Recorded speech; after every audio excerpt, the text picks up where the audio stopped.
What happens when you take the entire Bleachverse with its multiversal cosmology, complex realms like Soul Society, Hueco Mundo, Hell, and more, and put it against just Cell Saga Goku from Dragon Ball? Sounds unfair, right? But wait, is it really? Today, we're diving deep into both verses, not just based on hype or fan opinions, but using official statements, data books, and actual cosmological scaling. We'll break down the structure of Bleach's realms, compare it with Dragon Ball's power systems, and then ask the big question: can a single version of Goku really take on the entire Bleach multiverse? Let's find out. Well, we are starting by scaling Bleach cosmology because we have already covered Dragon Ball's Outerversal metas multiple times. Garganta is a void that connects all worlds inside this verse. Garganta is a completely black void where reishi, spirit particles, are very abundant. According to novels and data books, it is infinite and connects to every world. Garganta can be simply understood as a large bowl that contains all worlds within itself. Most of these worlds are 3D structures, but there is one world that is above infinite 3D structure and has its own space continuum. I will explain this in more detail. If we talk in terms of VS Battle Wiki, then this makes Garganta a low multiversal container, and it can even be infinite 4D or even 5D. The living world, where humans live, is a world that experiences day and night, and it clearly has celestial bodies like stars, moons, and planets. It has also been implied that there are galaxies in this world, like when Khan kicked a pebble and it went far into a galaxy. Right in the first arc, Ichigo, while describing his family dynamic, also mentioned the universe.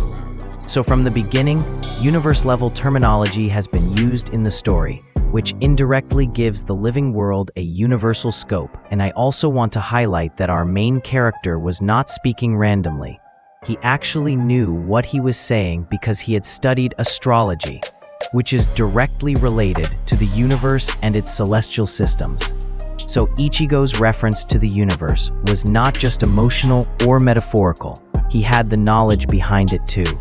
Now let's talk about Soul Society. Soul Society is a spiritual realm where departed souls go first, and then they are reincarnated again as humans. Rukia also specifically called it a realm. Soul Society also experiences day and night, and celestial bodies also exist there.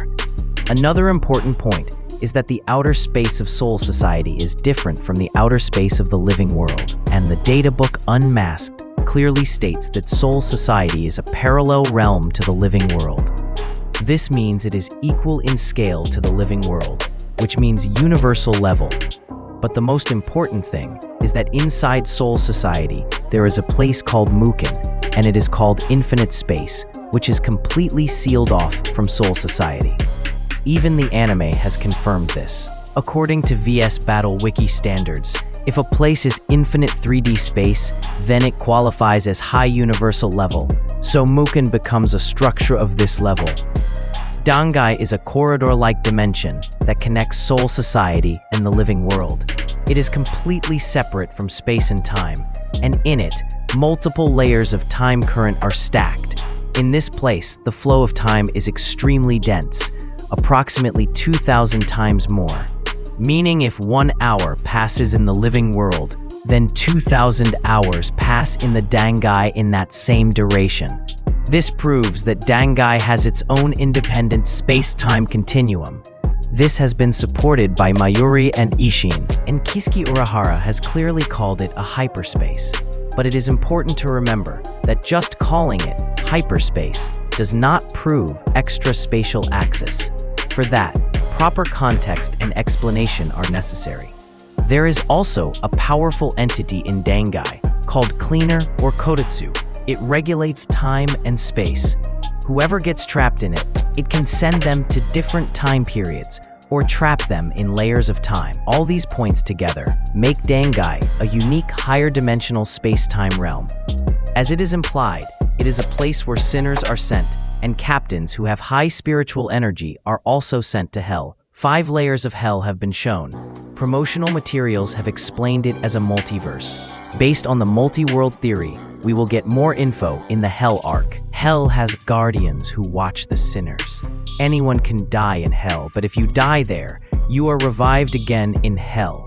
Hell can be considered a low multiverse structure.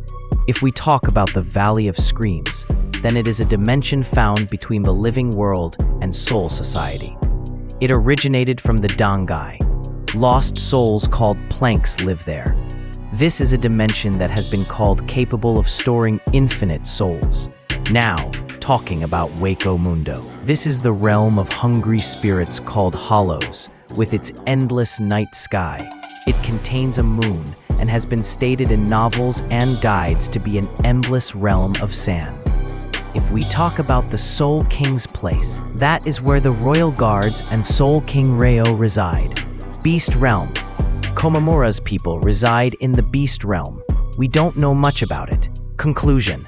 Bleach cosmology can be considered multiversal because this verse contains infinite 3D and 4D structures. So if you argue that any Bleach character scales above 5D, you will hit the no-limit fallacy, because Bleach verse at max scales from infinite 4D to 5D, which we call the power of the verse. And yes, due to the existence of infinite-sized realms in this cosmology, the speed in the Bleach verse will scale to infinite level. And from this, you can also argue immeasurable speed through 5D scaling. That was about the whole Bleach verse. Now let's talk about Goku alone. Well, we are going to show mercy to Bleach characters. So in this battle, we will use Cell Saga Goku against the Bleach verse. Well, in Frieza Saga, Goku and Frieza's powers were enough to destroy the entire base living world. And this was mentioned in multiple statements, so these statements won't be hyperbole. And yes, many people will say Frieza was only planet level and did not destroy the universe. But the entire plot's motive was to save the universe from Frieza, right? So if the universe was destroyed, then what would have been the point of the plot? At that time, there was no wish to reverse everything either. And Dragon Ball's base living world is infinite in size. So destroying it alone is a bare minimum universal plus level feat. Now many down players argue that Cell only scales to solar system level, and they use this scan. Well, even in that scan, you can clearly see that Cell increased his chi to the level of a solar system, and he could take it to universal level too. Like again, there are multiple statements in Dragon Ball that scale Cell to universal level, right? And Cell is infinitely stronger than his previous opponents. The same opponents who could destroy infinite 3D space and one temporal dimension.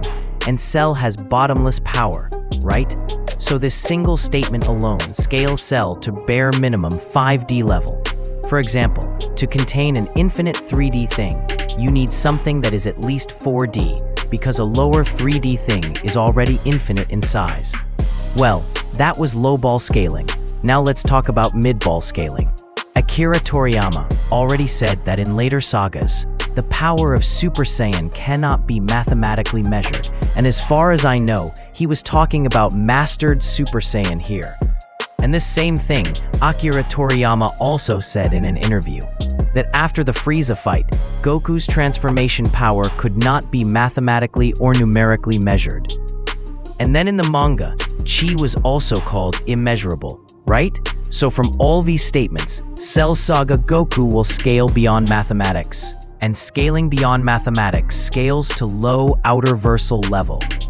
Now many people will say that you use the super exciting guidebook, and there it was said that Super Saiyan's power is 50 times greater than Goku's base form, which means the Super Saiyan form is still measurable. But that was about normal Super Saiyan, not mastered Super Saiyan form. Because if you look at the same scan from the Super Exciting Guide, you will see its Namek Saga's Super Saiyan shown there. So this claim gets debunked right there. Well, if we talk about speed, then in Dragon Ball, the more power you have, the more speed you have. Like Vegeta said about someone that not only their power increased, but their speed also increased. And I've already mentioned multiple times that in the Super Saiyan grades, the reason speed didn't increase was because in those forms, your muscles increased. And that increased the fighter's weight, which made their speed slower. And from this scan, it is proven that hacks don't work on high-tier beings in the Dragon Ball cosmos. And anyway, the Bleachverse caps at 5D, so performing low outer hacks is impossible. So yes, even this Goku can easily one-shot the entire Bleachverse. The winner of this battle is Goku. Well, that's it for today's video. If you liked the video, then like it, subscribe to the channel, and share this video with every Goku fan. And remember, this is Scalenox, where fiction meets power.